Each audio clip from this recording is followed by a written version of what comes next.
ৰশ্মি মোটিভেশ্যন ব্লগলৈ আপোনালোক সকলোকে পুনৰবাৰ স্বাগতম জনাইছো।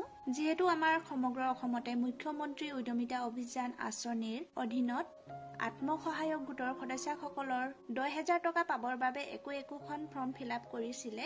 আপোনালোক সকলোৱে জানে যে বৰ্তমান মুখ্যমন্ত্ৰী মহিলা উদ্যমিতা অভিযান অথবা মুৱা থাৰ্ড ভেৰিফিকেশ্যনৰ কাম চলি আছে আৰু আপোনালোকে ভেৰিফিকেশ্যন সম্পূৰ্ণ কৰিবৰ বাবে এখন ফৰ্মত সহি কৰিব লাগিব। এয়াই হৈছে সেই ফৰ্ম। এই ফৰ্মখন কেনে ধৰণে ফিলআপ কৰা হয় আৰু ফৰ্মত কি লিখিছে আপোনালোকে গোটেইখিনি কথা ভালদৰে বুজি নাপালে আপোনালোকৰ ভেৰিফিকেশ্যনটো ৰিজেক্ট হ'ব পাৰে। সেইকাৰণে আপোনালোকে ফৰ্মখন ফিলআপ কৰোঁতে প্ৰথমে ভালদৰে ফৰ্মখন পঢ়ি চাব, তাৰ পিছতহে আপোনালোকে ফিলআপ কৰিব।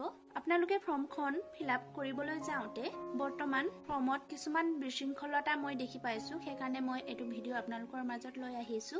ইয়াত আপোনালোকে চাবই পাৰে Assam state rural livelihood mission মুখ্যমন্ত্ৰী মহিলা উদ্যমিতা অভিযান মুৱা এনেকৈ আপোনালোকৰ ফৰ্মৰ হেডলাইনতে লিখা আছে আৰু আপোনালোকে ইয়াত চাব পাৰিব এছএছজি নেম। আপোনালোকে এছএছজি নেমটো লকছত যেনেকুৱা আছে তেনেকৈ এছএছজি নেমটো আপোনালোকে ফিলআপ কৰিব লাগিব।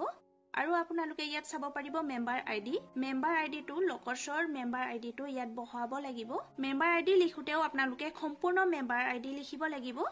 আৰু আপোনালোকে ইয়াত চাব পাৰিব আই hereby declare date I have, ইয়াত সংখ্যা বহুৱা অপচন দিছে আৰু ইয়াত আপোনালোকে চাব পাৰিব যি গৰাকী সদস্যাৰ ফৰ্মখন ফিলআপ কৰিছে সেই সদস্যগৰাকীৰ সন্তানৰ মুঠ সংখ্যা আপোনালোকে ইয়াত বহাব লাগিব।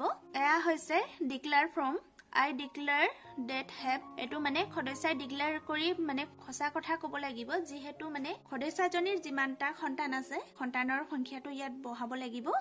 আৰু আপোনালোকে ইয়াত চাই লওক of children out of wish ইয়াত সংখ্যা বহাবলৈ কৈছে, ইয়াতো আপোনালোকে ভালদৰে চাব। ইয়াত আপোনালোকে চাব পাৰিব is girl child of 3 to 14 years of age।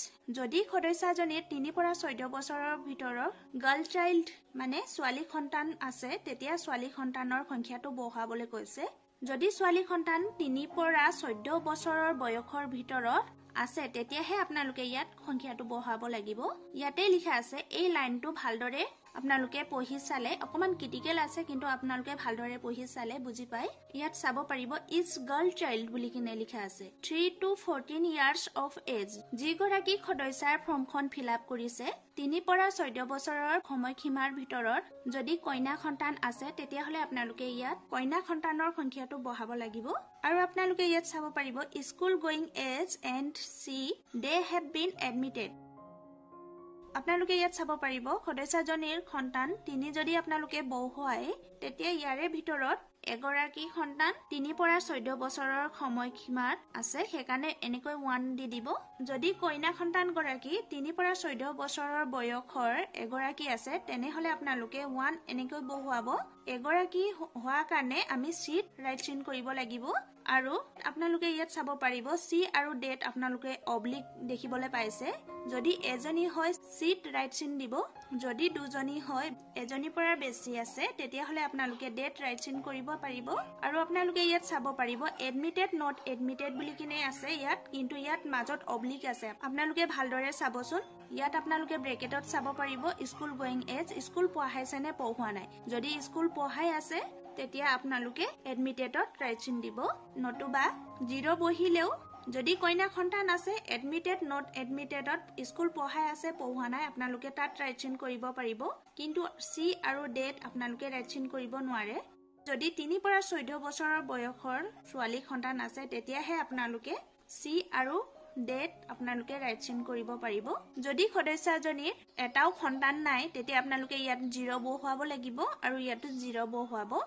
আৰু আপোনালোকে ইয়াত চাই লওক I hereby declare that the information furnished by me herein above are true to the best of my knowledge and belief. 10,000 টকা যেতিয়া আপোনালোকে পাবৰ বাবে ফৰ্মখন ফিলআপ কৰিছিলে তাতো আপোনালোকৰ ফৰ্মত এনেধৰণে লিখা আছিলে। ইয়াত লিখা আছে ইয়াৰ দ্বাৰা ঘোষণা কৰিছো যে ওপৰত মোৰ দ্বাৰা প্ৰমাণ কৰা তথ্যসমূহ মোৰ জ্ঞান আৰু বিশ্বাস অনুসৰি সত্য। আপোনালোকে ইয়াত চাব পাৰিব। আপোনালোকে ফৰ্মখন ভালদৰে পঢ়িলেও বুজি পাব। Any deviation from the above will make me liable for return of the fund received from the government. ইয়াত লিখা আছে যদি ওপৰত দিয়া তথ্যসমূহ ভুল প্ৰমাণিত হলে চৰকাৰৰ তৰফৰ পৰা পোৱা পুঁজি মই ঘূৰাই দিবলৈ বাধ্য হ'ম বা দায়বদ্ধতা থাকিম বুলি কিনে ইয়াত লিখা আছে। এইটো ফৰ্ম হৈছে ডিক্লেৰেশ্যন ফৰ্ম। ইয়াত ছোৱালীজনীৰ কথাহে লিখা আছে, কিন্তু মই দেখি পাইছো বহুতে ল'ৰা ক্ষেত্ৰতো আপোনালোকে ইয়াত ৰাইট চিন দি থৈছে। সেইকাৰণে আপোনালোকে ফৰ্মখন ফিলআপ কৰোঁতে অকমান ভালদৰে পঢ়ি চালে বেছি ভাল হয়। ইয়াত আপোনালোকে চাব পাৰিব প্লেচ লিখা আছে। প্লেচত আপোনালোকে যিখন গাঁৱত সদস্যাগৰাকী পৰে সদস্যাজনীৰ গাঁৱৰ নামটো লিখিব লাগিব, ডেটটো আপোনালোকে ইয়াত ভৰাব লাগিব। আৰু আপোনালোকে ইয়াত চাব পাৰিব ইয়াত signature of the SSG member লিখা আছে আৰু ইয়াত নেম লিখা আছে। আপোনালোকে ইয়াত নেমত সদস্যাজনীয়ে নিজে সহিও কৰিব পাৰিব, নতুবা আপোনালোকে নেমটো এক্সট্ৰাকে লিখি থৈ দিবও পাৰিব। আৰু সিগনেচাৰ সদস্যাজনীৰ সদায় ইয়াত কৰাব লাগিব। আৰু সদস্যাজনীয়ে দুটা সিগনেচাৰ কৰিবও পাৰিব, কেলেকি ইয়াত নেমো সদস্যাজনীয়ে নিজেও লিখি দি দিব পাৰিব আৰু সিগনেচাৰো ইয়াত কৰাব পাৰিব। যিসকল মহিলাই সহি কৰিব নাজানে তেখেতসকলৰো নাম আহিছে, তেখেতসকলৰ সহিটো ইয়াত কৰাব লাগিব। সহি কৰিব নজনা সকলে ইয়াত থামৰ চিনটো আপোনালোকে ইয়াত ভৰাব লাগিব। ৰাইট হেণ্ড থাম নে লেফট হেণ্ড থাম আপোনালোকে ইয়াত লিখি দি দিব। ৰাইট হেণ্ড থাম হলে আপোনালোকে RHT লিখি দি দিব আৰু লেফট হেণ্ড থাম মাৰিছে যদি LHT বুলি কিনে লিখি দিব থামৰ ওচৰত। আৰু আপোনালোকে সদস্যাজনীৰ নামটো ইয়াত লিখি দি দিব। এই ফৰ্মৰ ওপৰত মই ভিডিঅ'টো আপোনালোকৰ মাজত ইমানে লৈ আহিলো। যদি ভিডিঅ'টো চাই ভাল লাগিছে যদি আপোনালোকে লাইক কৰিব পাৰে। আৰু ফৰ্ম ফিলআপ কৰাত কাৰোবাক সমস্যা হৈছে যদি আপোনালোকে ভিডিঅ'টো শ্বেয়াৰ কৰিও আপোনালোকে সহায় কৰিব পাৰে। আজিলৈ ভিডিঅ'টো ইমানে। পুনৰ নতুন এটা ভিডিঅ'ত লগ পাম। আজিৰ ভিডিঅ'টো মই ইমানতে সামৰণি মাৰিছো।